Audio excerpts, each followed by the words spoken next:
Hello subscribers, ఎలా ఉన్నారు?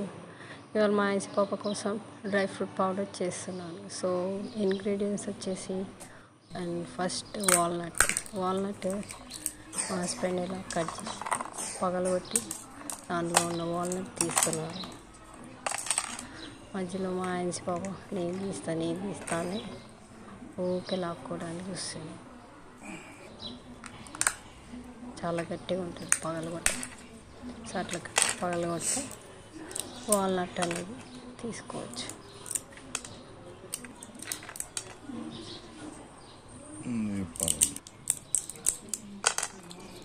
Open చేయగానే అలా ఉంటుంది అన్నమాట.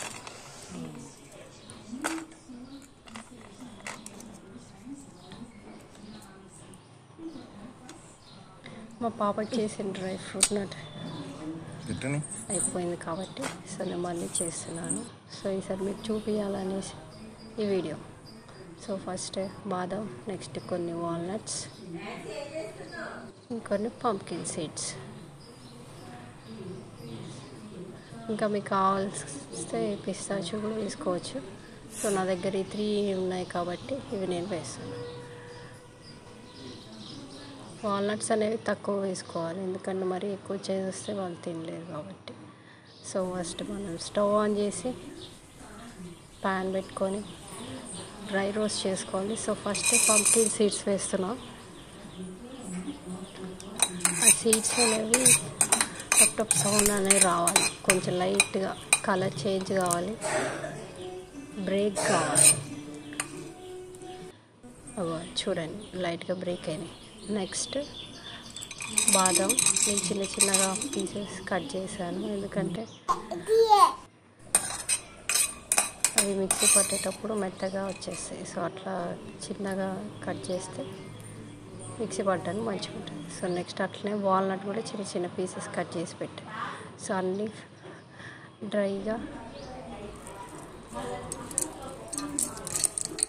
అన్నీ ఫ్రై చేసుకున్న తర్వాత మిక్సీలో ఫస్ట్ వేసుకోవాలి. బాదం వేస్తే మళ్ళీ ముద్దలాగా తయారవుతుంది కాబట్టి. సో పౌడర్ నెక్స్ట్ సపరేట్గా బాదం వేసుకోవాలి. బాదం వేసుకొని మిక్సీ పట్టాలి. ముద్ద కాకుండా ఉంటుంది. సో రెండు మిక్స్ చేసుకోవాలి, మొత్తం చల్లారాలి.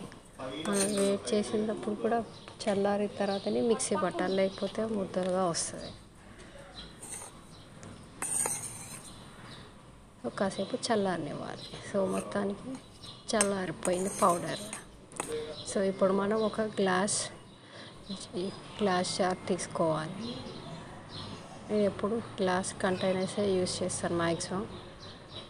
సో గ్లాస్ కంటైనర్లో వేసి ఒక చిన్న స్పూన్ పెట్టి క్లోజ్ చేయడం. So dry fruit powder ready.